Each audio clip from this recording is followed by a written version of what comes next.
बिस्मिल्लाहिर्रहमानिर्रहीम लिइलाफि कुरैश इलाफिहिम रिहलतश्शिताइ वस्सैफ फलियअबुदू रब्ब हाज़िल बैत अल्लज़ी अतअमहुम मिन जू व आमनहुम मिन खौफ। सदक़ल्लाहुल अज़ीम। स्लाइड डिस्प्ले हो रही है सबको?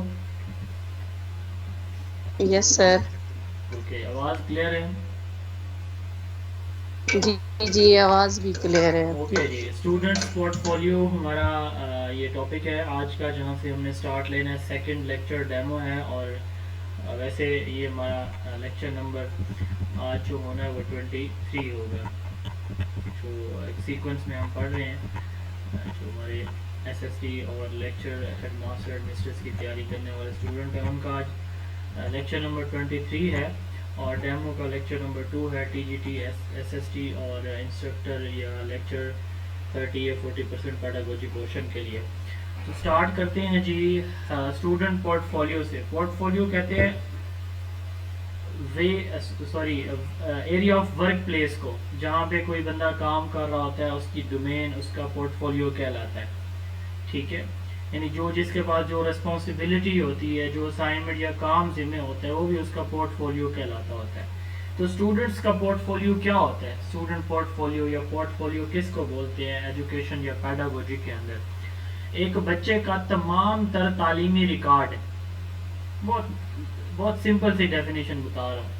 ठीक है, तमाम तर तालीमी रिकॉर्ड एक बच्चे का, उसका पोर्टफोलियो कहलाता है। अब इसमें क्या क्या चीज़ें शामिल होंगी? इसमें बच्चे के कोई टेस्ट के अच्छे मार्क्स हैं, टेस्ट रिजल्ट्स हैं, कोई अप्रिसिएशन लेटर उसको मिले हुए हैं, कोई उसने ड्राइंग की है, कोई अच्छी पेंटिंग की है, कोई उसने कोई मॉडल डिज़ाइन किया है, उसने कोई नात लिखी है, उसने कोई हमद लिखी है, कोई ऐसे लिखा है, ठीक है, या उसने कोई पोइट्री लिखी है। ठीक है, तो जो भी बच्चे ने जो वर्क भी स्कूल के अंदर किया आवाज है, कट रही है सर। जो भी वर्क एक बच्चे ने स्कूल के अंदर किया है, वो उसका पोर्टफोलियो कहलाता है। आवाज का इशू है लोगों को, बाकी लोगों को? नो जी सर। सर।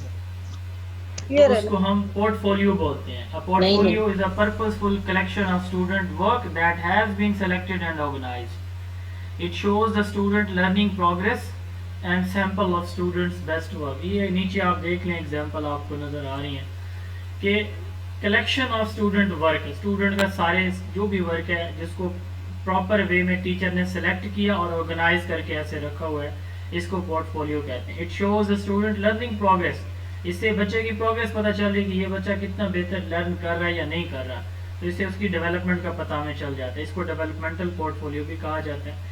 इसी तरह हमें बच्चे के बेस्ट वर्क का, जो जो जिस फील्ड में वो बेहतर आगे जा सकता है, बेहतर परफॉर्म कर सकता है, तो उसका भी हमें पता चल जाता है। ठीक है, तो ये तो हो गया पोर्टफोलियो। अब पहले इसकी टाइप्स देख लेते हैं और पर्पस देखते हैं, बाद में इसकी असेसमेंट की बात करेंगे। क्योंकि हमारा टॉपिक असेसमेंट है तो हम असेसमेंट की बाद में बात करेंगे। अब देखें टाइप्स ऑफ पोर्टफोलियो। पोर्टफोलियो की कितनी टाइप्स हैं? प्रोसेस या working portfolio, day to day work के अंदर, यानी टीचर क्लास में पढ़ा रहा है और उसके दौरान वो बच्चों को इस तरह की कोई एक्टिविटी दे देता है, कुछ ड्रा करने के लिए, लिखने के लिए, पेंट करने के लिए, कुछ कोई क्विज दे देता है, तो वो पोर्टफोलियो जो day to day work operation में या day to day work of student के जो रूटीन है उसके अंदर दिया और लिया जाता है, उसको प्रोसेस या वर्किंग पोर्टफोलियो, यानी बच्चा स्टूडेंट टीचर काम भी कर रहे हैं, पढ़ा भी रहे हैं और साथ साथ ये रिकॉर्ड भी इकट्ठा करें। Written as learning is happening, they reflect the progress of student in a particular area of learning, provides opportunities to growth through self reflection।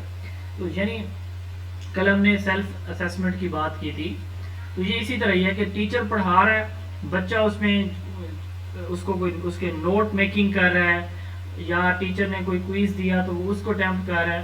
तो ये जब लेक्चर या लेसन हो रहा होता है तो उसके दौरान जो बच्चे का रिकॉर्ड कलेक्ट किया जाता है, सेव रखा जाता है, वो प्रोसेस या सर ये एक वर्किंग बात क्वेश्चन, पोर्टफोलियो कहलाता प्रोसेस है। वर्किंग पोर्टफोलियो मुझे समझ नहीं आई है। मैंने अभी पूरा बताया नहीं है तो फिर आपको कैसे समझ आए अल्लाह की बंदी? अब तो मैं बता रहा हूँ ना, सुने तो सही। आप टीचर हैं जी, आप टीचर हैं। सर जी सर। अच्छा, आप जब पढ़ा रही होती हैं तो जी कभी सर मैं आपने ऐसा टीचर हूँ। नोट किया कि जो आप पढ़ा रही होती हैं, या आप अपनी लाइफ में देखें, स्टूडेंट लाइफ के अंदर, कि टीचर जब कॉलेज यूनिवर्सिटी में पढ़ा, हम नोट मेकिंग करते हैं ना ऐसे, जी, जी आपसे करते पूछ रहा हैं। हूँ। करते हैं ना? तो बेसिकली अच्छा, जी सर करते मुझे हैं। याद है कि जब मैं एफएससी में पढ़ता था तो मेरे एक क्लासमेट थे, वो नोट्स बनाया करते थे, और वो नोट्स हमारे टीचर को इतने अच्छे लगे कि उन्होंने वो बाकी लोगों को भी कहा कि ये नोट्स आप कॉपी करवा लें। ठीक है, तो ये प्रोसेस या वर्किंग पोर्टफोलियो जो होता है ना, ये बेसिकली एक एक बच्चा जो एक टीचर जो पढ़ा रहा है, ठीक है, तो ड्यूरिंग टीचिंग जो भी काम कर रहे होते हैं ना बच्चे, उसी वर्क को बाद में टीचर कलेक्ट करके ऐसे सेव कर लेता है। ठीक है, इधर इसको वर्किंग या प्रोसेस पोर्टफोलियो कहते हैं। दूसरा show case portfolio. Show case हमारे घरों के अंदर होते हैं, तो उसमें हम जो है ना वो अच्छे अच्छे बर्तन, अच्छी अच्छी कोई डेकोरेशन पीसेस, या फिर ये है कि कोई हमें शील्ड, मेडल, प्राइज मिलते हैं तो वो वहाँ पे सेव करके रखते हैं हम। ऐसे होता है ना। तो स्कूल के अंदर भी ऐसे ही बच्चे का जो सबसे बेहतरीन वर्क है, मिसाल के तौर पर बच्चे ने कोई पेंटिंग की और उसको स्कूल में उसकी फर्स्ट पोजीशन आई, उसने कोई पोइम लिखी, उसने कोई ऐसे राइटिंग में कंपटीशन में उसने पार्टिसिपेट किया, उसने कोई स्पीच की और उस पर उसको बेस्ट परफॉर्मेंस अवार्ड मिला, वगैरह वगैरह। तो इस तरह की जो परफॉर्मेंस होती है बच्चे की, जो बेस्ट होती है, एक्स्ट्रा ऑर्डिनरी होती है, ठीक है, नॉर्मल रूटीन से हट के कुछ समथिंग डिफरेंट उसने किया होता है, शोकेस पोर्टफोलियो कहलाता है। कोई प्रोजेक्ट, ऐसे, स्टोरी, पोइट्री, कुछ भी। यूनिवर्सिटी लाइफ में रिसर्च पेपर पे उसका बहुत अच्छा पब्लिश हो गया। अच्छा, इसी तरह तीसरे नंबर पर आता है डॉक्यूमेंट्री पोर्टफोलियो। इसमें आता है बच्चे के एकेडमिक रिजल्ट्स। क्या चीज आती है कि स्टूडेंट क्या कर रहा होता है एकेडमिक स्कूल के अंदर। Results. Yes, school teacher test लेता है, क्लास टेस्ट लेता है, वीकली टेस्ट होते हैं, टर्म पेपर होते हैं, वगैरह वगैरह। तो ये बेसिकली इंस्ट्रक्शनल गोल जो बच्चे ने अचीव किए होते हैं, हमें कैसे पता चलते हैं? असेसमेंट के थ्रू। तो ये हम जो है बेसिकली इसमें हम देखते हैं कि बच्चे ने ये अब तक अचीव कर लिया है। प्रोग्रेस रिपोर्ट समझ लें आप एक तरह की है। Indicate student progress and weaknesses from one learning area to another. तो हम पता चल जाता है कि जी एक सब्जेक्ट में कितने मार्क्स आए हैं, पहले टेस्ट में, दूसरे में, तीसरे में, चौथे में, ये एक सब्जेक्ट में ये इसकी फाइल पड़ी है, दूसरे सब्जेक्ट में ये इसकी फाइल है जो इसने टेस्ट दिए हैं, ये इसकी पोजीशन मैथ के अंदर कमजोर है, साइंस में बहुत अच्छा है। ये डॉक्यूमेंट्री पोर्टफोलियो कहलाता है। ठीक है जी। तो इसमें बच्चे की जो असेसमेंट रिजल्ट्स आप समझ लें, रिजल्ट उसके मुख्तलिफ पेपर्स के ऊपर रखे जाते हैं। इसके अलावा डेवलपमेंटल, डिस्क्रिप्टिव, हाइब्रिड ये हो सकता है, हाइब्रिड कम्बिनेशन ऊपर वाली दोनों का। डिस्क्रिप्टिव जिसमें हर एक चीज़ रखी जाएगी बिला तफरीक। ठीक है। डेवलपमेंटल जिसमें बच्चे की जो प्रोग्रेस है अपनी उसमें अपनी क्लास के अंदर और उसकी ग्रोथ और डेवलपमेंट ये देखी जाती है। तो बहरहाल ये तीन जो है ना वो मेन टाइप्स होती हैं पोर्टफोलियो की। अब देखें पोर्टफोलियो का बेनिफिट क्या होगा। देखिए बेनिफिट क्या होगा, इससे टीचर बच्चे की हर एक चीज़ रिकॉर्ड करके रख रहा है, उसको पता चल जाएगा कि बच्चे की परफॉर्मेंस यहाँ पे पुअर है, इस सब्जेक्ट में या इस एरिया में कमज़ोर है, तो उसको बेहतर कर लेता है अपनी टीचिंग को, ताकि बच्चे की लर्निंग बेहतर हो। अच्छा, इससे बच्चे की लर्निंग प्रोग्रेस को टीचर मुसलसल मॉनिटर कर रहा होता है, उसके बाद एक रिकॉर्ड आ रहा होता है कि ये बच्चा इस तरह चल रहा है, पहले टेस्ट में ये था, दूसरे में ये था, तीसरे में ये था। तो बच्चे की learning excuse me progress sir, को जी जी monitor the learning progress of the student. तो इसमें वो बच्चे की प्रोग्रेस को मॉनिटर कर रहा होता है। ठीक है, साथ साथ देख रहा होता है कि ये पहले, दूसरे, तीसरे और चौथे टेस्ट में क्या उसके रिजल्ट थे। Students best work from the past to present. अब तक बच्चे ने जो एक्स्ट्रा ऑर्डिनरी अचीव किया है वो भी टीचर को पता चल जाता है कि ये बच्चा इस फील्ड के अंदर बहुत आगे जा सकता है। Develop reflective learning. अब देखें बच्चे को, जब उसे पता है, बच्चे को भी, उसको भी रिकॉर्ड उसका मिल रहा है, उसको भी पता है, उसका रिकॉर्ड पड़ा है टीचर के पास, तो वो भी अपने रिफ्लेक्शन कर सकता है। रिफ्लेक्शन क्या है? बच्चा भी देख सकता है कि मेरी क्या कमजोरियां, क्या खूबियां हैं। ठीक है। डिसएडवांटेजेस, इसमें सबसे बड़ा जो है वो टीचर के लिए बहुत मुश्किल होता है कि हर एक बच्चे की फाइल अलग बनाए और उसको रिकॉर्ड करके रखे, एंट्रीज करे उसके अंदर। ये बहुत हेक्टिक जॉब होती है टीचर के लिए, टाइम इस पे ज़्यादा लगता है। ठीक है। तो स्टूडेंट के पार्ट पे भी ये रेजिस्टेंस क्रिएट कर सकता है। हर बच्चे का कुछ बच्चे अच्छा अंडरस्टैंड करते हैं, अच्छा लिख नहीं सकते, तो ये कुछ इस तरह के इश्यूज होते हैं, तो may create resistance on the part of some students. अब हम देखते हैं जो असल हमारी बात थी कि इससे असेसमेंट अगर हम करेंगे, हमने दो तरह की असेसमेंट पढ़ी हैं। एक है तीन तरह की अप्रोचेस पढ़ी हैं असेसमेंट जो है वो of learning, assessment as learning और असेसमेंट फॉर लर्निंग। तो ये जो पोर्टफोलियो है ना, याद रखिएगा ये असेसमेंट एज लर्निंग भी होता है और असेसमेंट ऑफ लर्निंग के तौर पर भी यूज़ होता है। जब आप during teaching learning process portfolio को यूज़ करेंगे, देखेंगे कि बच्चे की प्रोग्रेस क्या चल रही है, ठीक है, मिसाल के तौर पर क्लास वर्क आप देते हैं तो वो एक तरह का प्रोसेस पोर्टफोलियो होगा ना, बच्चे की जो रिकॉर्ड होगा वो, तो इससे आपको पता चल जाएगा कि लर्निंग हो रही है या नहीं हो रही। इसी तरह वेस्ट के अंदर जो एनुअल एग्जामिनेशन है ना बच्चों की, वो पोर्टफोलियो ही होता है, अलग से इम्तिहान नहीं लिया जाता छोटे बच्चों का खास तौर पर। तो उनका पूरे साल का रिकॉर्ड देखा जाता है उनकी परफॉर्मेंस पर, उसी से उनको फाइनल एकेडमिक स्कोर दिए जाते हैं। तो ये असेसमेंट ऑफ लर्निंग हो गई। तो एक टर्म हम यूज करते हैं अथेंटिक असेसमेंट। अथेंटिक असेसमेंट को प्रैक्टिकल असेसमेंट बोलते हैं, यानी ऐसी असेसमेंट जिसमें बच्चा खुद कुछ प्रैक्टिकली परफॉर्म करके दिखाए और उसकी बेस पे उसको कोई स्कोर मिले। तो ऐसी असेसमेंट क्या कहलाती है? Authentic assessment.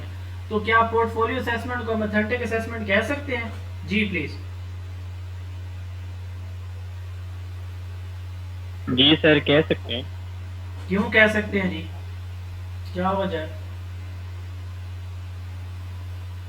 सर बच्चे का रियल वर्क इसमें कलेक्शन हो रही होती है, रियल वर्क की जो एक्चुअल परफॉर्म कर रहा होते हैं। यस, क्योंकि इसमें बच्चे की का रियल लाइफ वर्क जो भी है, उसकी उसकी जो भी अचीवमेंट्स हैं, जो भी उसका वर्क है, वही रिकॉर्ड हो रहा होता है ना, जो बच्चे का अपना होता है, तो उसने खुद किया होता है। तो ऑथेंटिक असेसमेंट भी हम इसी चीज़ को कह रहे हैं। ऑथेंटिक असेसमेंट क्या होती है? बच्चे का जो किसी इसमें असेसमेंट में खुद परफॉर्म करना, जैसे हम प्रैक्टिकल के एग्जाम देते हैं इसी तरह। तो अथेंटिक, ये पोर्टफोलियो असेसमेंट अथेंटिक असेसमेंट होती है, ठीक है, क्योंकि ये स्टूडेंट ने जो काम किया होता है उसी से ही असेस किया जाता है, ठीक है। इससे टीचर को हेल्प मिलती है कि वो प्लानिंग, एग्जीक्यूशन और एवेलुएट करे बच्चे के जो पोर्टफोलियो है उसको, और उसकी बेस पे वो बच्चे की स्कोरिंग भी कर सकता है। इससे कॉग्निटिव, फैक्टर, साइकोमोटर तीनों डोमेन अचीव होते हैं, ठीक है। अब इसके ऑब्जेक्टिव्स या एडवांटेजेस एक ही बात है, बच्चे की प्रोग्रेस मॉनिटर होती है, स्टूडेंट की अचीवमेंट का पता चल जाता है, बच्चे के बेस्ट ग्रेड्स का पता चल जाता है, बेस्ट परफॉर्मेंस का पता चल जाता है। तो पोर्टफोलियो क्या हुआ? बच्चे ने जो कुछ किया है उसका रिकॉर्ड पोर्टफोलियो कहलाता है। ओके जी, पोर्टफोलियो में अब कोई प्रॉब्लम है तो पूछ सकते हैं। सर आजकल तो ये मेंटेन नहीं होता है, आप तो हर चीज ऑनलाइन आ गई है, तो एलएमएस जैसे होता है उसमें सब चीजें रिकॉर्ड फीड हो रहा होता है। तो आप जैसे स्कूल में, अल्लाह के बंदे, हमारे स्कूलों में कहाँ होता है पोर्टफोलियो? होते ही नहीं है आजकल, नहीं पहले भी नहीं होता था। पहले कौन करता था इसको? ये मतलब एक कॉन्सेप्ट है, बट वेस्ट के अंदर ये इसको अडॉप्ट किया हुआ है अभी तक उन्होंने। हमारे यहाँ तो ये पहले से ही नहीं था। कुछ प्राइवेट स्कूल्स करते हैं जो अच्छी बड़ी फीस लेते हैं, साथ अगर उन्होंने कुछ पेरेंट्स को दिखाना हो तो ये बहुत अच्छी प्रैक्टिस है अगर की जाए तो। कोई क्वेश्चन जी? एलएमएस, जी जी, एलएमएस आ गया। कोई क्वेश्चन जी? एलएमएस स्कूल लेवल पे नहीं आया सर ये तो ये स्कूल लेवल पे पोर्टफोलियो ही होता है सर अगर ये कोई करे डिस्क्रिप्टिव तो। जी, डिस्क्रिप्टिव से मुराद इन डेप्थ, इन डिटेल हर चीज। यस, इन डिटेल हर चीज, यानी एक ही फाइल के अंदर सब कुछ रखा जाएगा, बेस्ट वर्क भी, एकेडमिक वर्क भी, लिटरेरी वर्क भी, पोइम, पोइट्री, आर्ट, पेंट, जो कुछ है वो भी, कोई अवार्ड्स हैं, कोई सर्टिफिकेट हैं वो भी, ठीक है, कोई बच्चे के कोई रिजल्ट्स हैं वो भी, वो सारे एक ही फाइल में होंगे। ये डिस्क्रिप्टिव कहलाता है, यानी इन डेप्थ होगा ये। और कोई मसला जी यहाँ तक? सर ये पोर्टफोलियो बेसिकली कलेक्शन को कहा जाता है, या कि स्टूडेंट के जो रिकॉर्ड है या उनके डॉक्यूमेंट्स हैं उनको कहा जाता है, या प्रोसेस को? आपको क्या समझ लगी है? कलेक्शन सर, किस मेरे चीज की ख्याल कलेक्शन है? स्टूडेंट ने जो कुछ किया है उन सारे रिकॉर्ड की। सवाल क्या था अब आपका? कि ये प्रोसेस है कि वो कह सकते हैं कलेक्शन ऑफ एकेडमिक रिकॉर्ड, जिसके अंदर सारे रिजल्ट्स आ जाए, बच्चे की परफॉर्मेंस आ जाए। देखें, हमने कहा कि it is purposeful collection of, इसकी डेफिनेशन में लिखा हुआ है, ठीक है। प्रोसेस और चीज होती है, ये तो एक एक्टिविटी है जो आपने थ्रू आउट द ईयर करनी है। ये कलेक्शन ऑफ स्टूडेंट रिकॉर्ड है। अब उसमें वो सारी बातें आएंगी जो मैं 2-3 मतलब बता चुका हूँ, ठीक है। अब इसके बाद फॉर्मल एंड जी, सर, इनफॉर्मल ठीक है। सर ये असेसमेंट। जो जी सर ये जो हम इसको कहते हैं कि प्रोसेस है सर, प्रोसेस में हमारी ये जो आ जाएगी फॉर्मेटिव असेसमेंट, वही होगी जो सर डेली टू डेली हम उनको चेक कर रहे होते हैं, हाँ और जी जो हाँ हमारी जी प्रोडक्ट होगी वो जो साल के एंड पे होती है। हाँ जी, वो समेटिव आ जाएगी आपकी। ठीक है। अच्छा, formal assessment and informal assessment. Word formal जो है ये मैं कई दफ़ा बता चुका हूँ, जो एक रेगुलर सेशन अटेंड कर रहे हैं उनमें से कोई मुझे इन दोनों का डिफरेंस एक एक लाइन में बता सकता है प्लीज, जल्दी से। सर सर जो फॉर्मल जो फॉर्मल होती है वो आपका एक प्री प्लान होती है है, और जो इनफॉर्मल होती है उसके लिए कोई प्लानिंग नहीं होती, वो जो है स्पॉन्टेनियसली हो रहा होता है सब कुछ। मिसाल के तौर पर आपके घर किसी ने आना है ना, वो आपको बता दे कि भाई मैं कल शाम का खाना आपके घर खाऊंगा। अब ये फॉर्मल जो है ना, वो या आप किसी को इनवाइट करते हैं कि जी आप शाम का खाना जो है वो हमारे घर खाएं, ये एक फॉर्मल है। और एक ये है कि वो बाहर कोई आ गया अचानक से तो क्या आए जी आए खाना खाते हैं, ये इनफॉर्मल हो। इसी तरह एक टीचर जब बच्चों की असेसमेंट करते हैं ना, और वो प्री प्लान्ड होती है। 3 चैप्टर का टेस्ट होगा भाई, मंडे को होगा, 20 मार्क्स एमसीक्यूज के होंगे और 2 इसमें लॉन्ग क्वेश्चन होंगे, 40 मार्क्स का टोटल टेस्ट होगा, और जो है वो 1 आवर टाइम होगा। ठीक है, इस जगह पे होगा, माइक ऑफ रखें। अब ये देखें हर चीज़ प्लान करके बताई जा रही है। तो ऐसी असेसमेंट जिसमें सब कुछ सिस्टमाइज्ड हो, प्लान्ड हो, ठीक है, तो इसको कहते हैं फॉर्मल असेसमेंट।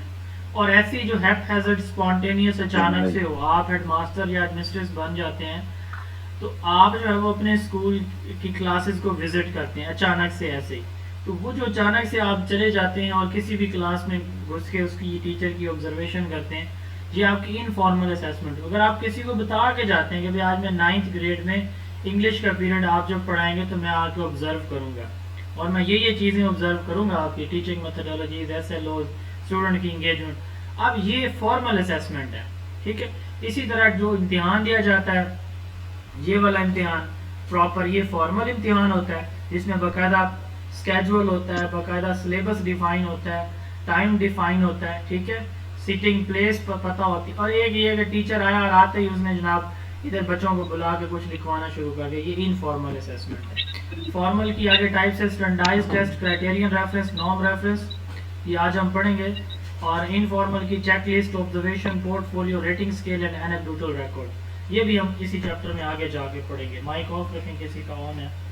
उसके बाद है verbal and non verbal assessment. ऐसी असेसमेंट जिसमें आपसे सवाल जवाब रिटन या hourly by using a language किया जाए, जबान को इस्तेमाल करके रिटन, तहरीरी, वर्बल, जबानी आपसे कुछ पूछा जाए, ये क्या कहलाती है, वर्बल असेसमेंट। ये देखें एक एग्जांपल है कि space assessment is one which measure what it is intended to measure, a valid assessment. दूसरा है the use of technology to enhance learning process is called ICT in education. अब ये देखें, ये वर्बल असेसमेंट के example है। ये अगर आप देखें तो इसमें कोई आपको लैंग्वेज का सिंगल वर्ड नजर नहीं आ रहा, इस क्वेश्चन में, इस क्वेश्चन में, इस क्वेश्चन में। ठीक है, तो इसमें हमने क्या करना होता है, इसमें बेसिकली हमने नॉन वर्बल इमेजेस को, सीक्वेंसेस को, एरोज को, बॉक्सेस को, इनके पैटर्न को समझना होता है। ठीक है, तो जैसे ये एक सवाल है, इसी तरह ये 3-4 सवाल आपको नजर आ रहे हैं। तो इस तरह की असेसमेंट जिसमें आप किसी प्रॉब्लम के सोल्यूशन के लिए picture, diagram, visuals, images, arrows, patterns को जो है वो फॉलो करते हैं या एग्जाम्पल के तौर पर यूज करते हैं, इसको नॉन वर्बल असेसमेंट बोलते हैं। ठीक है, तो ये डिफरेंस होता है इन दोनों में। जो हमारा वैसे एक्चुअल लेक्चर था वो 23 था, जो अब से शुरू हुआ है। कल ये हमने स्किप किया था क्योंकि टाइम हमारा पूरा हो गया था कल के लेक्चर में। अगला टॉपिक है हमारा टाइप्स ऑफ टेस्ट। अब टेस्ट की कितनी टाइप्स हैं, 2 टाइप्स होती हैं, test by method and test by purpose. तो जो टेस्ट बाय मेथड है ये भी फर्दर डिवाइड किया हुआ है ऑब्जेक्टिव और सब्जेक्टिव में, और टेस्ट बाय मेथड को ऑब्जेक्टिव और सब्जेक्टिव में, और पर्पस को स्टैंडर्डाइज्ड और नॉन स्टैंडर्डाइज्ड टेस्ट के अंदर। ठीक है, टेस्ट की कितनी टाइप्स हैं, 2। ठीक है, बाय मेथड और बाय पर्पस। बाय मेथड की आगे कितनी टाइप्स हैं, 2, ऑब्जेक्टिव एंड सब्जेक्टिव। और बाय पर्पस की भी आगे 2 टाइप्स हैं, standardised test and non standardised test. अब हम बात करते हैं test of types of test या types of assessment by method. दो टाइप्स हमने बात की हैं, सब्जेक्टिव एंड ऑब्जेक्टिव। सबसे पहले इनकी डेफिनेशन देखते हैं, फिर इनका डिफरेंस देखेंगे आपस में। तो सब्जेक्टिव असेसमेंट ऐसी असेसमेंट होती है जिसमें एक बच्चा एक सवाल का एक से ज्यादा सही जवाब दे सकता है। ठीक है, पाकिस्तान की मुआशी बदहाली की वजूहात बयान करें, एक से ज्यादा जवाब इसके हैं, और कोई बंदा 30 जवाब देता है, 30 के 30 ठीक हो सकते हैं। ठीक है, पाकिस्तान के वज़ीर आज़म का नाम क्या है?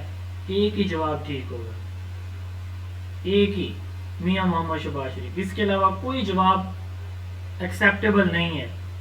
ठीक है, तो सब्जेक्टिव असेसमेंट ऐसी होती है जिसमें स्टूडेंट सिंगल करेक्ट आंसर देने के बजाय एक से ज्यादा वे में या एक से ज्यादा करेक्ट आंसर देते हैं सब्जेक्टिव में। ठीक है, इसमें डिटेल होती है, इसमें एक्सप्लेनेशन हो सकती है आंसर के अंदर, जबकि ऑब्जेक्टिव में सिंगल करेक्ट आंसर दिया जाता है। ठीक है, इसमें मल्टीपल आंसर देने की गुंजाइश नहीं होती। जैसे एमसीक्यूज हैं, आप 2 पे टिक करेंगे गलत हो जाएगा। ठीक है, आप खाली जगह लिखे, आप ट्रू फॉल्स क्वेश्चन है, आप यस पे भी टिक कर दें, नो पे भी कर दें, जवाब गलत हो जाएगा। आपको किसी एक पे टिक करना होता है। It is an assessment where student are required to provide और choose one correct answer from given options. ठीक है, अच्छा, कंबाइंड टेस्ट ऐसा टेस्ट है जो सब्जेक्टिव भी हो ऑब्जेक्टिव भी हो। जैसे हमारे यहाँ आजकल ऑब्जेक्टिव होती है, पहले मारूजी होती है, फिर इंशाइया होता है। मारूजी को ऑब्जेक्टिव कहते हैं, इंशाइया को सब्जेक्टिव कहते हैं। ठीक है, इंशा से है एक से ज्यादा जवाब। तो अब देखें, ये बेस्ट सबसे बेस्ट मैयर जो है वो कौन सी होती है? गैसिंग करेक्शन से, कि जैसे एमसीक्यूज में तुक्का लग सकता है, जैसे ट्रू फॉल्स में तुक्का लग सकता है, लेकिन फिल इन द ब्लैंक्स में तुक्का नहीं लग सकता। वो आपको आता है जवाब तो आता है, अदरवाइज नहीं। तो एमसीक्यूज में सबसे बेस्ट जो है ना, ये गैसिंग करेक्शन से बचने के लिए सप्लाई टाइप टेस्ट यूज किए जाते हैं। अब हम इनकी डिटेल देखते हैं। सबसे पहले सब्जेक्टिव टेस्ट। सब्जेक्टिव को एक होती है टर्म कन्वर्जेंट और एक होती है डाइवर्जेंट। कन्वर्ज करने का मतलब होता है किसी एक नुक्ते के ऊपर आके जम जाना, रुक जाना, मरकूज हो जाना। ठीक है, उसको हम कन्वर्जेंट, कन्वर्ज इकट्ठा होना। ठीक है, डाइवर्ज फैल जाना। तो मुझे आप में से कोई बता सकता है कि सब्जेक्टिव कन्वर्जेंट असेसमेंट होंगे या डाइवर्जेंट? शाबाश। सब्जेक्टिव डाइवर्जेंट है और ऑब्जेक्टिव कन्वर्जेंट। यस, तो ये लिखा हुआ है कि दीज आर डाइवर्जेंट। अच्छा, कौन सी असेसमेंट जो है इजी टू स्कोर होगी, ऑब्जेक्टिव या सब्जेक्टिव? एमसीक्यूज या ऐसे? जी, MCQ. Yes, objective. Difficult to score MCQ, ये सब्जेक्टिव जो ऐसे होता है तो ये डिफिकल्ट टू स्कोर है। अच्छा, किस इम्तिहान के अंदर एग्जामिनर की अपनी बाइसनेस पसंद नापसंद आ सकती है? ऑब्जेक्टिव में, सब्जेक्टिव में? सब्जेक्टिव में सर। भाई ये 3 इसके मेन फीचर हैं। ये डाइवर्जेंट है, इसको स्कोर करना मुश्किल होता है और इसमें एग्जामिनर की बाइसनेस भी आ सकती है। इससे हम कॉम्प्लेक्स लर्निंग आउटकम्स मेजर करते हैं। ऑब्जेक्टिव तो आप रटा लगा के भी पास हो सकते हैं ना, सब्जेक्टिव के लिए आपको अंडरस्टैंडिंग चाहिए, कॉन्सेप्ट होगा तो लिख सकेंगे, अदरवाइज नहीं। तो मेजर कॉम्प्लेक्स लर्निंग आउटकम्स, इनको सब्जेक्टिव टेस्ट भी कहा जाता है, सब्जेक्टिव असेसमेंट भी कहा जाता है। अब आगे इसकी 2 टाइप्स हैं, ओपन एंडेड। जी जी सर, वैलिड कौन सी है, सब्जेक्टिव या दोनों ही ऑब्जेक्टिव? वैलिड है, दोनों ही वैलिड है। जी शुक्रिया। अपनी अपनी जगह पे दोनों की इंपॉर्टेंस है और अपनी अपनी जगह पे दोनों ही वैलिड है। ओपन एंडेड, कंस्ट्रक्टिव रिस्पांस या एक्सटेंडेड रिस्पांस, ये तीनों एक ही नाम है, एक ही चीज के। मिसाल नीचे लिखी हुई है, राइट अ डिटेल ऐसे ऑन जेंडर डिस्क्रिमिनेशन। अब आपको कहा गया कि जेंडर डिस्क्रिमिनेशन पे आप ऐसे लिख के दें हमें। ठीक है, तो अब इसमें कोई लिमिट दी गई है आपको कि किस तरह लिखना है, कैसे कैसे लिखना है, या क्या कोई स्पेसिफिक चीज मांगी गई आपसे? नहीं। जेंडर डिस्क्रिमिनेशन टाइप टॉपिक है, इसको जैसे आप चाहते हैं हर बंदा अपनी मर्जी से इसका जवाब दे सकता है। ठीक है, तो ऐसी सब्जेक्टिव असेसमेंट जो ओपन एंडेड हो, यानी जिसमें आप कंस्ट्रक्ट करें, अब कंस्ट्रक्ट का मतलब बनाना, आप अपनी मर्जी का जवाब बनाएं। एक्सटेंडेड रिस्पॉन्स, आप अपनी मर्जी से उसको लंबा करते जाएं, एक्सटेंड करें। ठीक है, उसकी कोई लिमिट नहीं होती। तो ओपन एंडेड कंस्ट्रक्टिव रिस्पॉन्स या एक्सटेंडेड, पहली बात तो याद रखें कि ये एक ही बात है, सिनोनिम है, तीनों एक ही टर्म के तीन नेम्स है। ये कौन से होते हैं? Student extended response question are open ended. Open ended कौन से होंगे? मतलब कोई उनकी लिमिट नहीं है, ठीक है, अपनी मर्जी से आप उसको जैसे जवाब देना चाहें दे सकते हैं। That require respondent to construct a well organized and thoughtful answer, ability to select, organize, integrate and evaluate ideas openly. तो आप ओपनली आइडियाज को इंटीग्रेट करते हैं, अपनों को उनको ऑर्गेनाइज पहले सेलेक्ट करते हैं कि ये जवाब मुझे देना चाहिए इसके अंदर, फिर उसको ऑर्गेनाइज करते हैं कि पहले कौन सा पैराग्राफ लिखूं या हेडिंग लिखूं, फिर कौन सी, उसके बाद फिर आप उनको आपस में जोड़ते हैं, इंटीग्रेट करते हैं और इवेलुएट भी करते हैं कि ये चीज़ ठीक है या ये गलत है जो मैं लिखने जा रहा हूँ। तो इस तरह के रिस्पॉन्स आपके ओपन एंडेड कहलाते हैं। इनको CRQs यानी कंस्ट्रक्टिव रिस्पॉन्स टेस्ट भी कहा जाता है, ठीक है। इसमें आपको डिटेल आंसर चाहिए होता है और आप इसमें फ्री टू राइट होते हैं। इसके बरक्स होती है सब्जेक्टिव असेसमेंट की दूसरी टाइप, क्लोज एंडेड या रिस्ट्रिक्टेड रिस्पॉन्स क्वेश्चंस। अब देखें इसमें एग्जांपल इसकी देखें, right the steps of scientific method. अब साइंटिफिक मेथड के 6 स्टेप्स हैं और वही लिखे जाएंगे, उससे हट के कोई भी बंदा अपनी मर्जी की कुछ एडिशन नहीं कर सकता, करेगा तो गलत होगा। यहाँ पे कर सकते थे आप, तो अब रिस्ट्रिक्ट कर दिया गया कि साइंटिफिक मेथड के स्टेप्स ध्यान करें, ठीक है। आगे ये भी कहा जा सकता है कि write down steps only, in list steps only, या give example of each step, इस तरह से। तो इस तरह के आंसर जो शॉर्ट होते हैं यानी शॉर्ट डिटेल आंसर, एक होते हैं लॉन्ग डिटेल आंसर और एक होते हैं शॉर्ट डिटेल आंसर। ये शॉर्ट डिटेल आंसर होते हैं, ठीक है। इसमें जो क्वेश्चंस होते हैं उसमें स्पेसिफिक आंसर या स्पेसिफिक इंफॉर्मेशन के ऊपर फोकस किया जा रहा होता है, लिमिट्स दी जाती हैं, ठीक है, कंटेंट्स के ऊपर, इंफॉर्मेशन के ऊपर कि ये इंफॉर्मेशन सिर्फ हमें चाहिए, ठीक है। These are subjective but not essay types। ये सब्जेक्टिव होते हैं बट ऐसे टाइप नहीं होते, ये ऐसे टाइप्स होते हैं। ओपन एंडेड क्या होते हैं? ये ऐसे टाइप है, ठीक है सर। अच्छा, फिर है जी ऑब्जेक्टिव असेसमेंट। अब ऑब्जेक्टिव इसके टोटली उल्टा है सब्जेक्टिव के।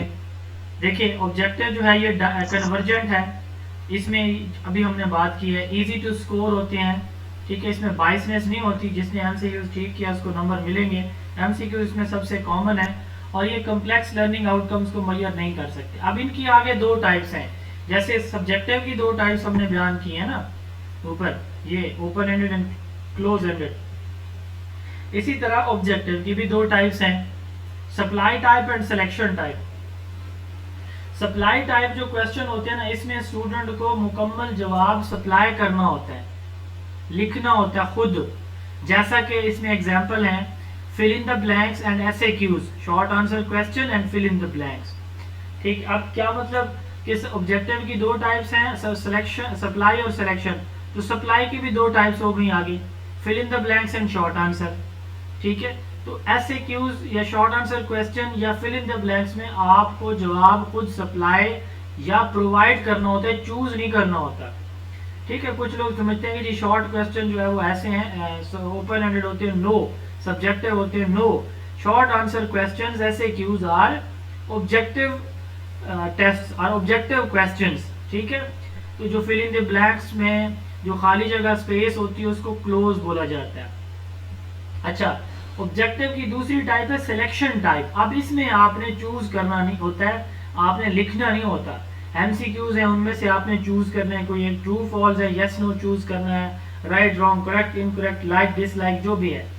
अच्छा, इसी तरह अगर आपके पास कॉलम मैचिंग है तो कॉलम मैचिंग में भी आप क्या करते हैं कि जो दुरुस्त जवाब है आपके पहले कॉलम का दूसरे कॉलम में वो आप मैच करके देख रहे होते हैं, ठीक है। यहाँ तक किसी को कोई क्वेश्चन, कोई प्रॉब्लम है तो आप पूछ सकते हैं प्लीज। अस्सलाम वालेकुम सर। सर मेरा क्वेश्चन ये है कि क्लोज एंडेड में जो आप बात कर रहे हैं, जैसे हमें ऐसे दिया जाता है, कहा जाता है कि 200 वर्ड्स का हो जिसमें लिमिट दे दी जाती है, इसको हम क्लोज एंडेड कहेंगे? क्योंकि मेरे माइंड में ओपन एंडेड नो। तो लेकिन जब यहाँ पे आपको लिमिट बता देते हैं ना, लिमिट का 200 वर्ड्स का मतलब या 1 वर्ड्स की लिमिट नहीं है, लिमिट का मतलब आपके आंसर की लिमिट है कि यही आपने बताना है। अच्छा, मतलब कि शॉर्ट करके बताना, जैसे हाँ जी, पैराग्राफ में हमने कोई चीज। पैराग्राफ की सर शक्ल में जो कोई शॉर्ट information। आंसर्स होते हैं 2 से 3 लाइंस वाले। हाँ जी, हाँ जी, बस इतनी आप बात करें। अच्छा, एक सेकंड वेट कीजिएगा प्लीज, मैं एक स्लाइड यहाँ से। सर जी जी, पूछें जनाब। सर ना किया करें, सवाल सर पूछ ये लिया करें दो प्लीज। तीन जी ठीक है सर, ये 2-3 लाइन के जो आंसर होते हैं ना, ये भी ऑब्जेक्टिव टाइप क्वेश्चन है, मैंने ऑब्जेक्टिव क्या बताया, असेसमेंट। शॉर्ट आंसर क्वेश्चन किस चीज के अंदर आते हैं? ये ऑब्जेक्टिव में सप्लाई ऑब्जेक्टिव में टाइप ही का आते हैं आता अल्लाह है। के बंदे। अच्छा चलें आगे चलते हैं, स्लाइड नजर आ गई है जी? ये ब्लू बैकग्राउंड में स्लाइड नजर आ रही है? No sir. ये असेसमेंट नजर आ रही है यही। ये असेसमेंट बाय पर्पस वाला नजर आ रहा है। ओके ओके, मैं चेंज कर रहा हूँ।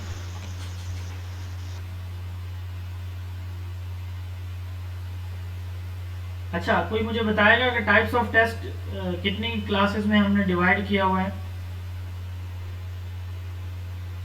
2 में सर, बाय पर्पस बाय दो मेथड। 2 में by method and by by method and by purpose. अच्छा, आगे बाय मेथड की हमने कितनी क्लासिफिकेशन की हुई है? सर उसकी भी 2 हैं, objective objective. Okay, objective subjective की आगे कितनी हमने क्लासेस की हुई हैं जी? 2। सर 2। ऑब्जेक्टिव ओपन एंडेड और क्लोज एंडेड। अच्छा,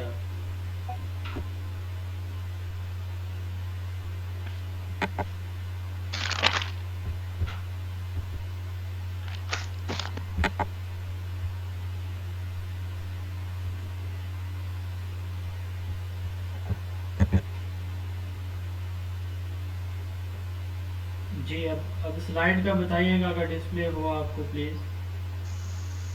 नो सर। No sir. बताना है ना, अभी मैं डिस्प्ले कर रहा हूँ, बताइएगा जब हो तो। जी जी, स्लाइड नजर आ रही है? जी सर।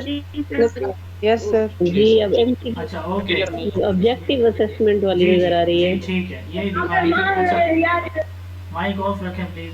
अच्छा देखिए, हमने ऑब्जेक्टिव असेसमेंट की बात की है पिछली स्लाइड में। ये चूंकि प्रॉपर इसको सेट नहीं किया मैंने अभी, ये गलती से डिलीट हो गई थी इस मेन न्यू फाइल में, तो ये पुरानी फाइल से भी मैंने एक्सट्रैक्ट की है।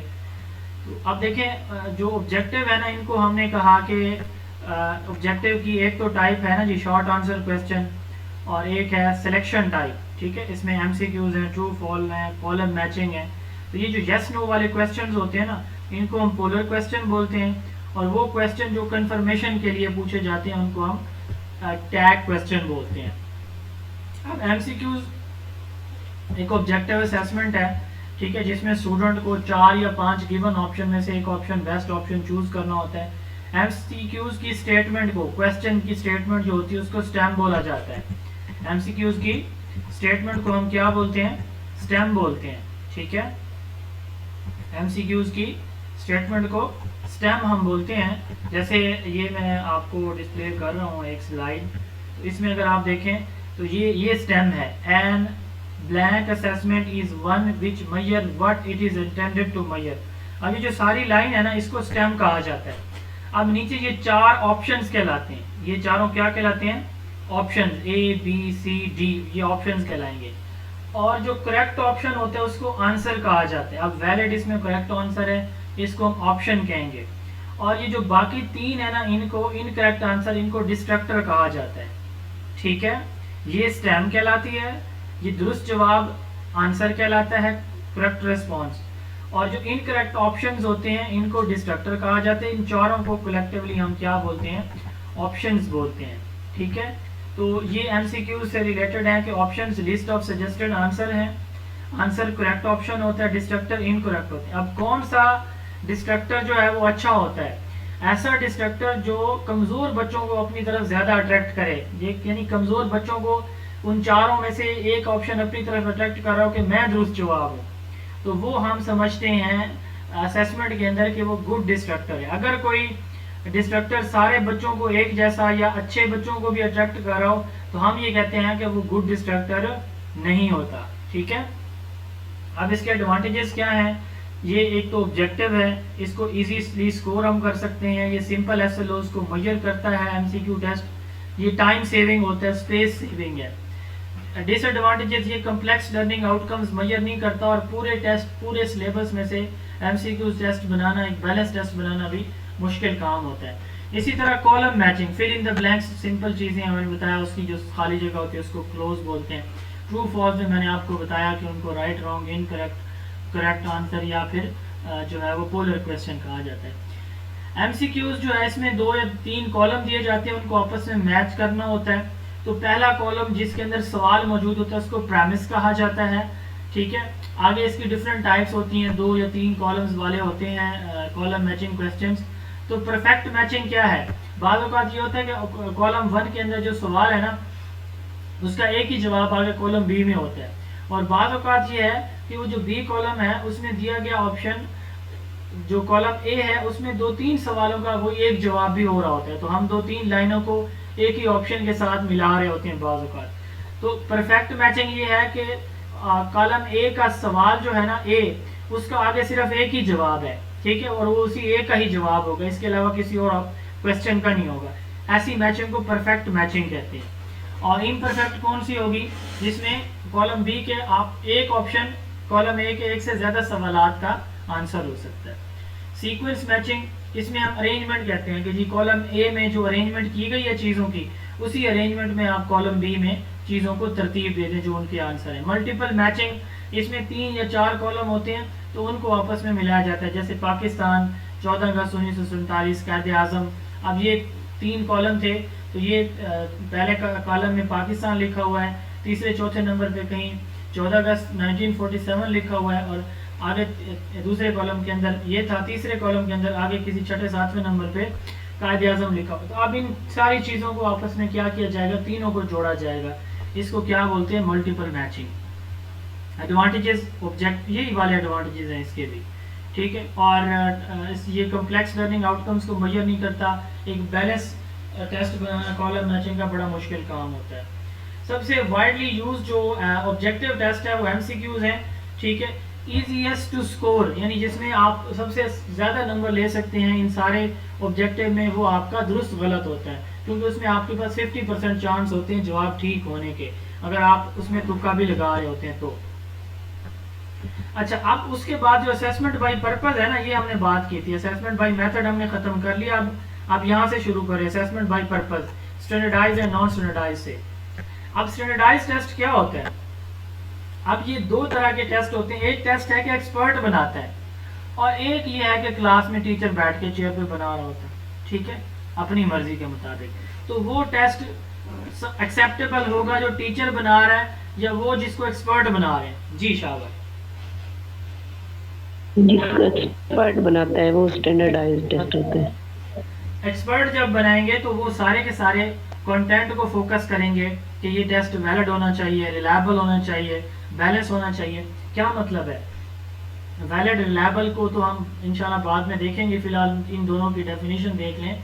वैलिड ये है कि जिस पर्पस के लिए, मिसाल के तौर पर थर्मोमीटर आपने बनाया ना जी, तो थर्मोमीटर किसको मापता है?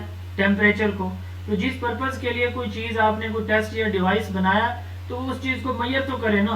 तो इसी तरह एक टेस्ट जो जिस पर्पस के लिए, जिस इंटेंशन के लिए आपने बनाया कि बच्चों की ये चीज़ आप देखना चाहते हैं, अगर वो मैयर करे तो उसको हम कहते हैं वैलिड टेस्ट। अब थर्मोमीटर बन गया, ठीक है, आपने एक दफ़ा बॉडी टेम्परेचर चेक किया तो 98 है, फिर आपने किया तो 94 हो गया।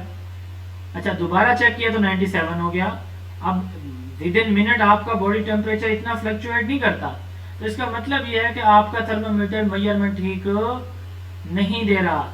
वो मेजरमेंट तो कर रहा है बट ठीक नहीं है, वो रिपीटेडली बार बार सेम मेजरमेंट नहीं दे रहा, आपको गलत दे रहा है। तो ये रिलायबिलिटी ये होती है कि इसी तरह एक टेस्ट जो है वो आपने बनाया तो ये ना हो कि किसी एक जगह पे तो वो अच्छे रिजल्ट दे, बाकी स्कूलों या क्लासेस के लिए वो अच्छे रिजल्ट ना दे रहा हो, तो ये होता है रिलायबल, ठीक है।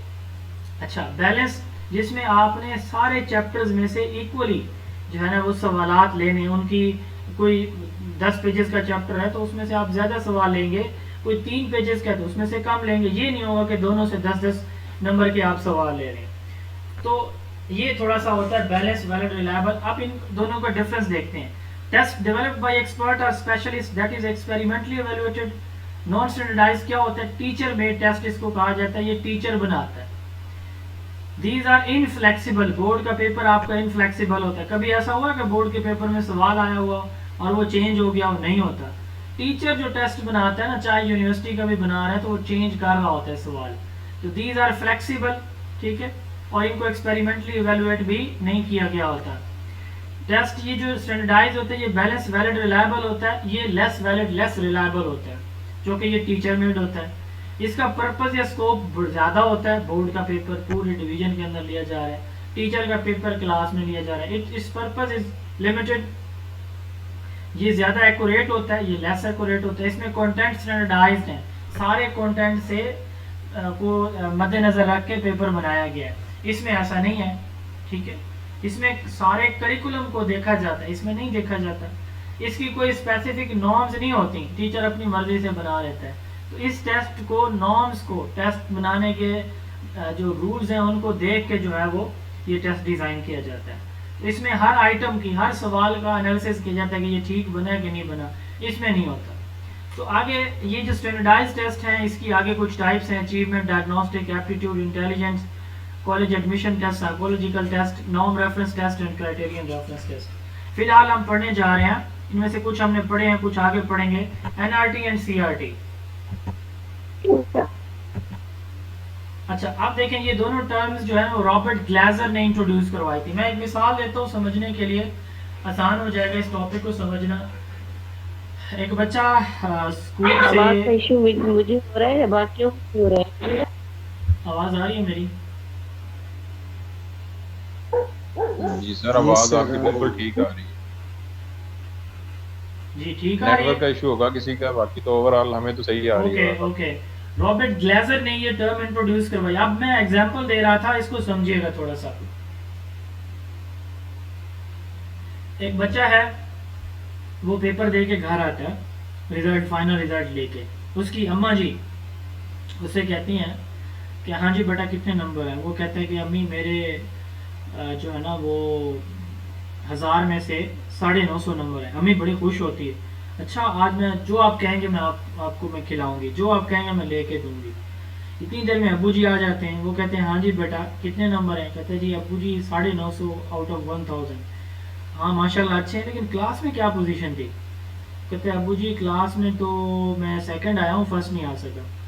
कहते हैं नहीं मज़ा नहीं आया, फर्स्ट आने चाहिए। अब यहाँ पे दो मुख्तलिफ असेसमेंट को दो मुख्तलिफ वे में इंटरप्रेट किया जा रहा है। एक जो मदर है वो कर रही है क्राइटेरियन बेस पे कि कितने परसेंट आपने बेटा नंबर लिए, ठीक है, बहुत अच्छी बात है। अच्छा, दूसरा उसको कंपेयर कर रहे हैं उसकी परफॉर्मेंस को उसके क्लास के बाकी इंडिविजुअल्स के साथ कि उनके अकॉर्डिंग तुम कहाँ पे फॉल कर रहे हो, कहाँ पे स्टैंड कर रहे हो अपनी क्लास में, कहाँ पे रैंक कर रहे हो, फर्स्ट पे, थर्ड पे, लास्ट पे, कौन से नंबर पे।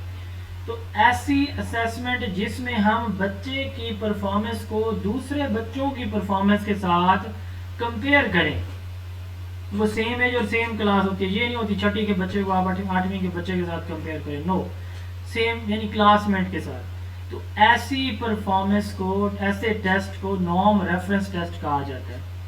आपने गैर टेस्ट दिए होंगे तो वो आपको परसेंटाइल रैंक बताता है। वो बेसिकली आपको बताता है कि भाई आपकी पोजीशन 800 लोगों ने टेस्ट दिया तो आप कौन से नंबर पे खड़े हैं, ठीक है, 30वां नंबर है या 300 नंबर है या 780 नंबर है। आपसे नीचे सिर्फ 20 लोग हैं, बाकी सारे जो वो आपसे ऊपर। वो रैंक होती है आपकी, उसको परसेंटाइल रैंक कहते हैं, ठीक है। इसमें comparison is made among individuals कि आप बाकी बच्चों में आपकी परफॉर्मेंस कहाँ थी, ठीक है। Discrimination among individuals is focused, वो वालिद फोकस कर रहा है कि तुम कहाँ पे, डिस्क्रिमिनेशन फर्क, इम्तियाज को कहा जाता है कि कहाँ पे तुम खड़े हो भाई। तो परसेंटाइल रैंक यूज किया जाता है। परसेंटाइल रैंक का पता है किसी को? जी नो सर। यस सर, हासिल करदा टोटल में से, हासिल करदा टोटल में से तो परसेंटाइल नहीं होता यार। ये नई स्लाइड नजर आ रही है आपको? सर इंडिविजुअल की परफॉर्मेंस। हाँ, ये नई स्लाइड नजर आ रही है, क्वार्टाइल ऊपर टाइटल लिखा हुआ है। जी sir. Yes sir, yes sir. अच्छा, इसमें आपको परसेंटाइल का मैं समझाता हूँ। ये देखें नीचे 80% लिखा हुआ, ये एक बच्चा है, ये वाला, ठीक है, यू, ये बच्चा, इसकी पोजीशन हम देख रहे हैं कि क्लास में 20 बच्चे हैं, तो एक टेस्ट टीचर ने लिया, ठीक है, तो टेस्ट लेने के बाद ये बच्चा कहाँ पे रैंक करता है, ये हम परसेंटाइल से मेजर करते हैं। अब टीचर ने टेस्ट ले लिया और टेस्ट सपोज करें 50 नंबर या 100 नंबर, जितने नंबर का भी था, टीचर ने, चलें 20 नंबर का हम टेस्ट कर लेते हैं, सपोज करें, तो टीचर ने टेस्ट के मार्क्स को असेंडिंग या डिसेंडिंग ऑर्डर में तरतीब दे दिया, ठीक है, असेंडिंग या डिसेंडिंग ऑर्डर में तरतीब दे दिया। जैसे ये असेंडिंग ऑर्डर में है, 2 से लेकर 12 तक, ये 20 बच्चों के मार्क्स थे। अब हमने ये देखना है कि ये बच्चा क्लास में कहाँ पे स्टैंड कर रहा है, तो हम ये देखेंगे कि इससे पहले कितने बच्चे हैं जिनके स्कोर इससे कम थे। अब इसका स्कोर कितना था, 10 था, इसका स्कोर क्या है, सपोज कर लें कि 10 है यहाँ पे, तो हम ये देखेंगे कि ये बच्चा क्लास में कहाँ पे स्टैंड कर रहा है, ठीक है। तो हम क्या करेंगे, इससे पहले वाले बच्चे गिनेंगे, ये कितने बनते हैं, 16, ठीक है, टोटल बच्चे कितने हैं, 20, तो 16 तकसीम 20 ज़रब 100, ये इसका फार्मूला है, तो इससे पता चल जाता है 80 परसेंटाइल। इसका मतलब ये हुआ कि ये जो बच्चा है 80 परसेंटाइल से मुराद ये है कि 80% क्लास के बच्चों के नतायज या स्कोर या मार्क्स इस बच्चे से कम है, ठीक है।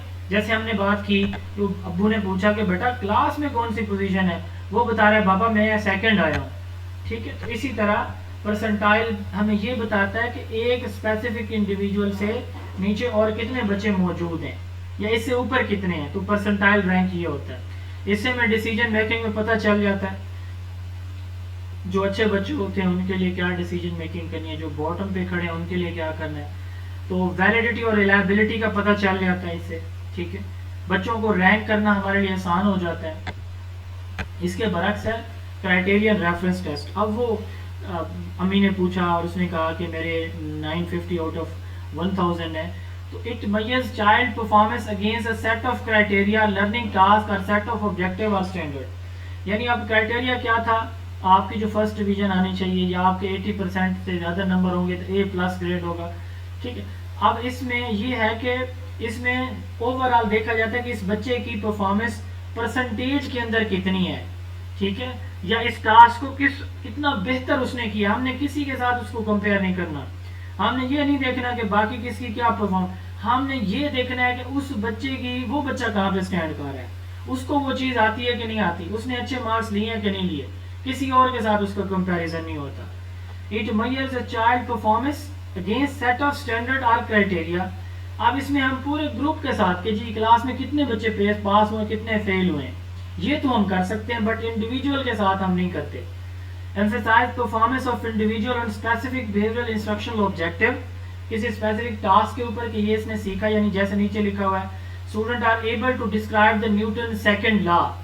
अब जिस ये क्राइटेरिया है कि किसको आता है, अगर हम ये देखेंगे किसको सबसे बेहतर आता है तो फिर ये नॉर्म पे चले जाएंगे हम, ठीक है। किसको अच्छा आता है, बस सॉरी इस बच्चे को अच्छा आता है, किसको नहीं, इस बच्चे को अच्छा आता है, और इस बच्चे को बाकी क्लास की निस्बत कैसे आता है, बाकी बच्चों की निस्बत इसको अच्छा आता है बुरा आता है, ये फिर नॉर्म हो जाएगा, ठीक है। तो इसमें परसेंटेज रैंक यूज होता है, तो इसमें हमें पता चल जाता है कि इस बच्चे को नहीं आता तो इसको मजीद मेहनत की ज़रूरत है, ठीक है। तो पता चल जाता है कि ये चीज़ बच्चे को बहुत अच्छी तरह से आती है, उसने बहुत अच्छी तरह समझ ली है, तो इसमें हम फिक्स आउटकम्स मेजर करते हैं कि हमें पता होता है कि ये टास्क हमने सिखाना है और इसी को मेजर करना है। तो ये criterion and norm reference test होते हैं, NRT एंड CRT। अच्छा, इसके साथ कुछ और टेस्ट हैं, जैसे रिटन टेस्ट रिटन फॉर्म में होगा, ओरल ज़बानी होगा, प्रैक्टिकल परफॉर्मेंस, ये ऑथेंटिक असेसमेंट अभी हमने थोड़ी देर पहले जिक्र किया, इसको ऑथेंटिक असेसमेंट कहते हैं, जिसमें बच्चे को परफॉर्मेंस शो करते हैं। कंप्यूटर अडॉप्टिव टेस्टिंग, इसमें कंप्यूटर को यूज़ करते हुए बच्चे सवाल हल करते हैं, ड्रैग एंड ड्रॉप क्वेश्चन, इसी के एग्जांपल है, आगे जाके देखेंगे। Steps for test construction, test construction के स्टेप्स कितने होते हैं। सबसे पहले आप पर्पस देखते हैं, टेस्ट क्यों लेना चाह रहे हैं आप, फिर आप ये देखते हैं कि आपके SLOs या लर्निंग आउटकम्स कौन से हैं, ठीक है। उसके बाद आप इन आउटकम्स को डिवाइड करते हैं कि आपके लर्निंग आउटकम्स स्पेसिफिक हैं या ऑब्जर्वेबल हैं, मेजरेबल हैं, कौन से हैं। अभी हम इनके डिवीजन भी आज देखेंगे, स्पेसिफिक कौन से होते हैं या लर्निंग ऑब्जेक्टिव या बिहेवियरल कौन से होते हैं। फिर आप टॉपिक देखते हैं कि ये टॉपिक हैं, इनसे आपने टेस्ट बनाना है। Please 1 minute. फिर आप इस तरह का एक टेबल ऑफ स्पेसिफिकेशन बनाते हैं इसके लिए, ठीक है। और उसके बाद फिर आप सवाल लिखना शुरू कर देते हैं। ये 6 स्टेप्स होते हैं, यानी आप पर्पस देखते हैं, फिर आप आउटकम्स देखते हैं, फिर उन आउटकम्स को आप डिवाइड कर देते हैं कि ये बिहेवियरल है, यानी इसमें बच्चे को कोई परफॉर्मेंस उसने दिखानी है या सिर्फ उसका नॉलेज हम जज कर रहे हैं। फिर आप टॉपिक्स को देख देंगे, ये टॉपिक्स आपके उसमें शामिल थे जिनसे आपने टेस्ट बनाना है, ठीक है। फिर आप जो है इस तरह का टेस्ट ब्लूप्रिंट बनाते हैं, टेबल बना लेते हैं और फिर आप जो है वो टेस्ट बना लेते हैं। जी अब आपका क्वेश्चन क्या था, पूछिए जी। सर ये मैं ये क्लियर कर रहा था कि क्राइटेरियन रेफरेंस में कोई क्राइटेरिया होता है और नॉर्म रेफरेंस में हम कंपेयर करते हैं, क्या ये ठीक है? हाँ बिल्कुल, नॉर्म रेफरेंस में तो कोई क्राइटेरिया नहीं है ना, मतलब आप नहीं कह सकते कि 80% 85% नहीं कह सकते आप। अगर आप बच्चों को ग्रेड दे रहे हैं ना ABCD, ये एक क्राइटेरियन रेफरेंस है कि भाई जिसके 60+ आए उसको फर्स्ट डिवीजन है, जिसके 80+ है उसको A ग्रेड मिलेगा। अब ये एक क्राइटेरिया सेट किया जा रहा है, सारे के सारे बच्चे। अच्छा आप बड़ा अच्छा सवाल किया और मेरे माइंड में एक बड़ी इंपॉर्टेंट बात आ गई। क्राइटेरियन रेफरेंस से सारे के सारे बच्चे एक ही रैंक के अंदर फॉल कर सकते हैं, यानी A ग्रेड ले सकते हैं ना, सारे मेहनत करें तो A ग्रेड आ सकते हैं ना सबका। Am I right? आ सकते हैं ना? Yes sir. पॉसिबल तो है ना? Yes sir. लेकिन ये पॉसिबल कभी भी नहीं होगा कि सारे के सारे बच्चे फर्स्ट हो सकता है कभी? No sir. ये नहीं होता। तो नॉर्म रेफरेंस में हमेशा जो है ना वो रैंकिंग होती है, ठीक है। और ये इसमें आप याद रखिएगा, परसेंटाइल और नॉर्म रेफरेंस में हमेशा जो है वो सारे बच्चे एक ही रैंक में नहीं आ सकते, जबकि क्राइटेरियन में वो अगर उनको न्यूटन सेकंड ला आता है और उनको फर्स्ट डिवीजन के अच्छे मार्क्स आ रहे हैं तो फर्स्ट डिवीजन A ग्रेड वो सारे ले सकते हैं। नॉर्म में ऐसे नहीं होता, ठीक है। अच्छा अब इसके बाद है टेबल ऑफ स्पेसिफिकेशन। 2 इसमें वर्ड लिखे हुए हैं, एक टेबल और दूसरा स्पेसिफिकेशन। अच्छा जब हम टेस्ट बनाते हैं ना, याद रखिएगा स्टैंडर्डाइज टेस्ट की बात हो रही है, टीचर मेट जो आप क्लास में बनाते हैं, तो ये ना कहिएगा कि हमने तो कभी नहीं बनाया ऐसा, तो ये स्टैंडर्डाइज टेस्ट की बात हो रही है। तो जो स्टैंडर्डाइज टेस्ट होता है ना, याद रखिएगा सबसे पहले उसके ऑब्जेक्टिव देखे जाते हैं। क्या चीज? ऑब्जेक्टिव। कल हम पढ़ेंगे ब्लूम टैक्सोनॉमी, ठीक है। ये ब्लूम टैक्सोनॉमी के लेवल है, knowledge comprehension, application, analysis, synthesis and evaluation. हमारे एग्जामिनेशन सिस्टम में ये फर्स्ट 3 लेवल मेजर हो रहे हैं, सिर्फ नॉलेज कंप्रीहेंशन और एप्लीकेशन, बस, ठीक है।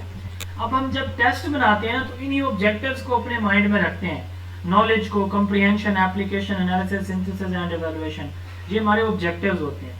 तो हमने पहले क्या किया, ऑब्जेक्टिव सेट कर लिए कि ये ऑब्जेक्टिव्स हैं। फिर हमने देखना है कि चैप्टर 1 में पहले ऑब्जेक्टिव में से कितने क्वेश्चन लेंगे, दूसरे ऑब्जेक्टिव के कितने लेंगे, तीसरे के, चौथे के, 5वें के, छठे के, जितने ऑब्जेक्टिव्स हैं हमारे। इसी तरह फिर चैप्टर 2 में आ जाएंगे तो पहले ऑब्जेक्टिव के कितने क्वेश्चन बनाएंगे, दूसरे, तीसरे, चौथे। फिर चैप्टर 3 में आ जाएंगे, फिर चैप्टर 4 में आ जाएंगे, जितने भी चैप्टर है इसी तरह। तो हमें पता चल जाएगा कि हमने फलां ऑब्जेक्टिव के फलां चैप्टर में से टोटल इतने क्वेश्चन लेने हैं, उसके अकॉर्डिंग ये टेबल बना होगा, उसको देख के हम सवाल बनाते जाते हैं। इसको कहते हैं टेबल ऑफ स्पेसिफिकेशन। इसको टेस्ट ब्लूप्रिंट भी कहा जाता है। 2-वे चार्ट है, यानी एक्स एक्सेस ये और वाई एक्सेस पे मुश्तमिल होता है, जो क्या करता है, रिप्रेजेंट करता है एक साइड पे ऑब्जेक्टिव्स को वाई एक्सेस के ऊपर और एक्स एक्सेस के ऊपर लिस्ट ऑफ टॉपिक्स को, ठीक है। It is a two-way chart which describes the topics to be covered by a test and the number of items or points will be associated with each topic according to the objective। 2 चीजें हैं कि कौन कौन से topic cover होंगे इस test के अंदर और उन टॉपिक्स के साथ कौन कौन से ऑब्जेक्टिव एसोसिएटेड है। ऑब्जेक्टिव हम कहाँ लिखते हैं, वाई एक्सिस के ऊपर, ये वर्टिकल डायमेंशन में, और टॉपिक्स ऐसे हॉरिजॉन्टल डायरेक्शन के अंदर, ठीक है जी। अब इसका पर्पस क्या होता है, एक बैलेंस टेस्ट। अब आप अगर ये टेबल स्पेसिफिकेशन नहीं बना हुआ तो साफ एक बैलेंस वैलिड टेस्ट नहीं बन सकता। तो बैलेंस टेस्ट बनाने के लिए टेबल ऑफ स्पेसिफिकेशन TOS या टेस्ट ब्लूप्रिंट जरूरी होता है, ठीक है। इससे इंटीग्रेशन होती है, कंटेंट और ऑब्जेक्टिव्स दोनों को आप मिला के टेस्ट बना रहे होते हैं। ठीक है, सारे कंटेंट से सैम्पलिंग इजी हो जाती है टॉपिक या चैप्टर 1 से लेकर चैप्टर 5 तक, ठीक है। और इसमें आप टेस्ट की वैलिडिटी को भी इंश्योर कर लेते हैं, जिस पर्पज़ के लिए आप टेस्ट बना रहे होते हैं आपका टेस्ट वो चीज़ें मेजर भी कर रहा होता है। स्टेप्स क्या है, पहले आप लिस्ट ऑफ ऑब्जेक्टिव लेते हैं कि ये आपके लिस्ट ऑफ ऑब्जेक्टिव्स हैं, फिर आप जो है वो कोर्स कंटेंट देखते हैं कि आपके टॉपिक ये चैप्टर कौन कौन से हैं, फिर आप इस तरह का चार्ट बनाते हैं, वाई एक्सेस पे आप ऑब्जेक्टिव लिख देते हैं, एक्स एक्सेस पे आप टॉपिक्स लिख देते हैं कि इन टॉपिक्स में ये यहाँ पे लिख देंगे topic A B C D या चैप्टर 1 2 3 4 5 में से किस ऑब्जेक्टिव के कितने क्वेश्चन आपने लेने हैं, ठीक है। अब कुछ चैप्टर लेंथी होते हैं, कुछ जो है वो शॉर्ट होते हैं, कुछ यानी बड़े होते हैं 10 पेजेस 12 पेजेस का, एक 4 पेजेस का है। तो हम कैसे बैलेंस करते हैं, उसका एक फार्मूला है, percentage of topic, number of days spent on a chapter या topic, total number of days multiplied by 100। तो जितने नंबर ऑफ डेज जो है ना आपने जो स्पेंड किए उस एक चैप्टर के ऊपर, उनको टोटल नंबर ऑफ डेज जो आपने 5 चैप्टर पढ़ाने पे लगाए उस पर डिवाइड कर देंगे तो आपके पास परसेंटेज आएगी। मिसाल के तौर पर 10% आता है, तो 10% से मुराद ये है कि 100 नंबर का अगर आप टेस्ट बनाएं तो 10 नंबर का पेपर जो है वो आप यहाँ से बनाएंगे, ठीक है, इस चैप्टर में से। तो ये टेबल ऑफ स्पेसिफिकेशन होता है जी। सर काइंडली ये फार्मूला दोबारा समझा दें। कौन समझाएगा जी? शाबाश। मैंने आपको सर आप इसमें जी बता रही हैं तो बताइए। सर इसमें आपने ये बताया कि जी सर आपने ये कहा है कि आप टोटल मतलब आपके जितने भी डेज होते हैं वो मतलब चैप्टर पे डे लगे हैं उसको डिवाइड करेंगे टोटल जो डेज आपके कोर्स कवर में लगे हैं, तो फिर वो जो परसेंटेज बनेगी उस हिसाब, हाँ उसी हिसाब से उसमें से उतने परसेंट टेस्ट, सपोज करें टेस्ट आपने 100 नंबर का बनाना है, ठीक है, आप चैप्टर नंबर 2 का देखने जा रहे हैं कि इसमें आपने कितने परसेंट टेस्ट में से क्वेश्चन देने हैं, ठीक है। अच्छा, अब आप क्या करते हैं, आप ये देखते हैं कि टोटल आपने सपोज करें 50 डेज लगाए हैं 5 चैप्टर के ऊपर, और टेस्ट नंबर 2 के ऊपर आपने लगाए 15 दिन, चैप्टर नंबर 2 के ऊपर 15 दिन, तो 15 तकसीम 50 ज़रब 100, तो इसकी जो परसेंटेज आएगी उतने परसेंट सवाल आप टेस्ट के अंदर इस चैप्टर से शामिल करेंगे। क्लियर? ये फॉर्मूला।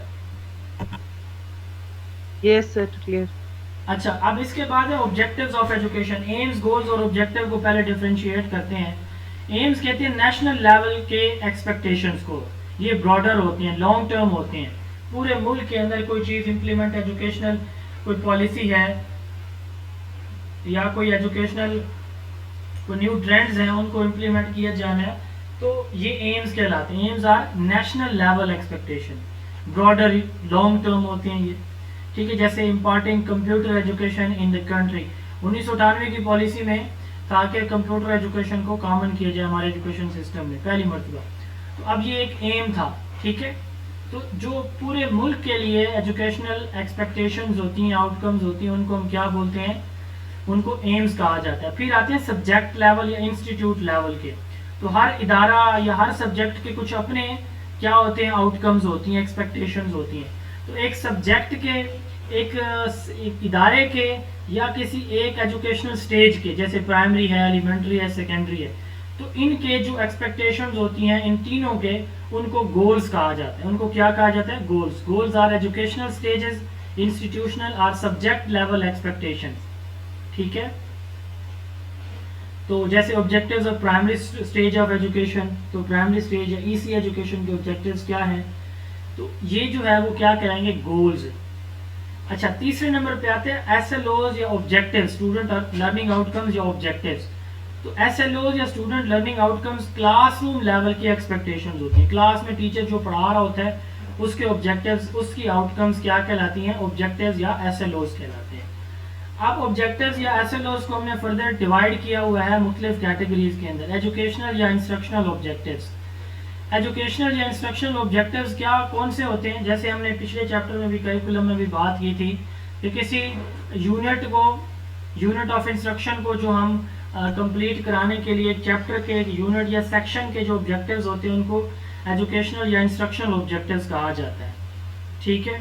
अच्छा, जनरल ऑब्जेक्टिव्स कौन से होते हैं? जनरल ऑब्जेक्टिव्स ये वो ऑब्जेक्टिव्स होते हैं जो किसी, यानी वही इंस्ट्रक्शनल या जनरल एक ही बात है ठीक है, एजुकेशनल या जनरल या यूनिट एक ही बात है। किसी जनरल के यूनिट के, चैप्टर के या सेक्शन के ऑब्जेक्टिव्स, आपके पास किताब होती है ना, जब आप पढ़ा रहे होते हैं तो हर किताब के जो फर्स्ट पेज है हर चैप्टर के, उसमें लिखा होता है after reading this, after learning this chapter, after reading this chapter student will be able to know and be able to do, आगे इन लिस्ट किया होता है 8-10 ऑब्जेक्टिव्स को। तो वो बेसिकली हमारे क्या कहलाते हैं, यूनिट या फिर जनरल ऑब्जेक्टिव्स कहलाते हैं। इसी तरह होते हैं स्पेसिफिक, हर टॉपिक के जो ऑब्जेक्टिव्स होते हैं उनको स्पेसिफिक ऑब्जेक्टिव कहा जाता है। फिर आते हैं बिहेवियरल ऑब्जेक्टिव्स, ये होते हैं हर टॉपिक के हैं, बट इसमें ये होता है कि इसमें बच्चों को अपने बिहेवियर को चेंज करना होता है। इसके लिए टर्म हम यूज करते हैं smart, specific, measurable, achievable, realistic and time bound.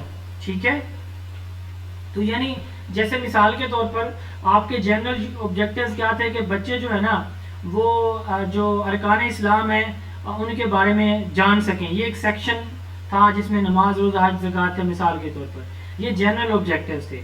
अब स्पेसिफिक क्या है, टीचर आज जो है ना वो नमाज पढ़ा रहा है, तो नमाज के ऑब्जेक्टिव्स या नमाज के से रिलेटेड जो भी आउटकम्स थे वो बच्चे अचीव कर रहे हैं, तो ये हमारे स्पेसिफिक बन जाएंगे। अब इसमें बिहेवियरल क्या है कि नमाज के फ़वाइद सुन के कितने बच्चे ऐसे हैं जिन्होंने नमाज पढ़ना शुरू कर दी है। तो बिहेवियरल लर्निंग ऑब्जेक्टिव्स वो होते हैं जिनके, जिसमें हम ये देखते हैं कि बच्चे ने या बच्चे के बिहेवियर में कितनी तब्दीली आई है इन ऑब्जेक्टिव्स के बाद।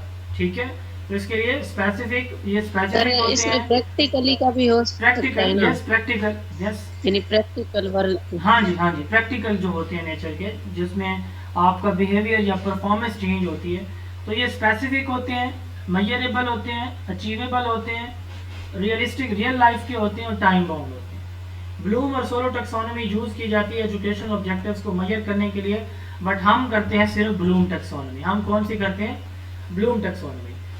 अच्छा, हमारा जो national curriculum, single national curriculum था या नेशनल करिकुलम 2006 था, उसके अंदर हमने जो ऑब्जेक्टिव्स है ना एजुकेशन के, उनको 4 कैटेगरीज के अंदर डिवाइड किया हुआ है। ये आपने पहले जो रेगुलर पढ़ रहे हैं उन्होंने ये टॉपिक पढ़ा हुआ है पिछले चैप्टर में, ये याद है किसी को?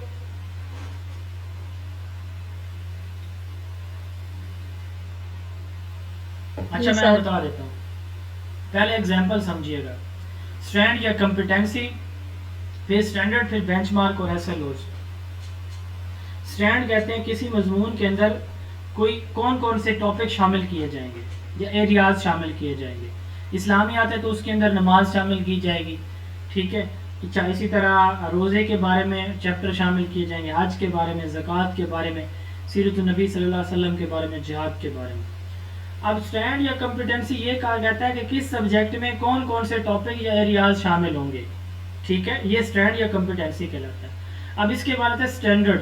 स्टैंडर्ड ये बताता है कि ये जो टॉपिक हमने शामिल करने, इनके बारे बच्चों को कहाँ से कहाँ तक कितना नॉलेज स्किल्स देनी है।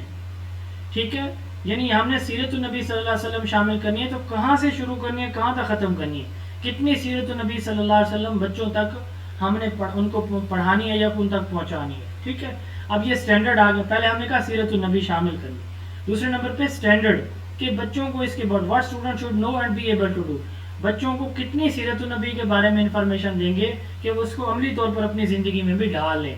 ठीक है, उसको अपनी ज़िंदगी में इस्तेमाल करें आप सल्लल्लाहु अलैहि वसल्लम की सीरत को।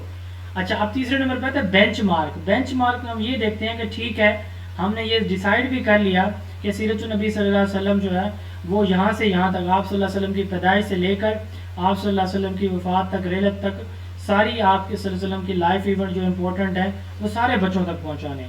तो हम अगले लेवल में ये देखेंगे कि हमने ना अपने ग्रेड ईसी से लेकर 12वीं तक तालीम को 5 डेवलपमेंटल लेवल में डिवाइड किया हुआ है। पहली से तीसरी, चौथी से 5वीं, छठी से 8वीं, 9वीं से 12वीं और 10वीं से 11वीं। तो अब हम ये देखेंगे कि इस्लामियात के अंदर अब सिंगल नेशनल करिकुलम में इस्लामियात ग्रेड 1 से 12 तक सेपरेट सब्जेक्ट के तौर पर पढ़ाई जा रही। तो हम ये देखेंगे कि सीरत नबी सल्लल्लाहु अलैहि वसल्लम ग्रेड 1 से लेकर 12 तक या एक डेवलपमेंटल लेवल जैसे 1 to 3 है, तो इसमें कितनी सीरत नबी पढ़ाई जाएगी, फिर दूसरे में कितनी होगी, तीसरे डेवलपमेंटल लेवल में, छठी से 8वीं में, 8वीं 9वीं से 10वीं में और 11वीं से 12वीं में।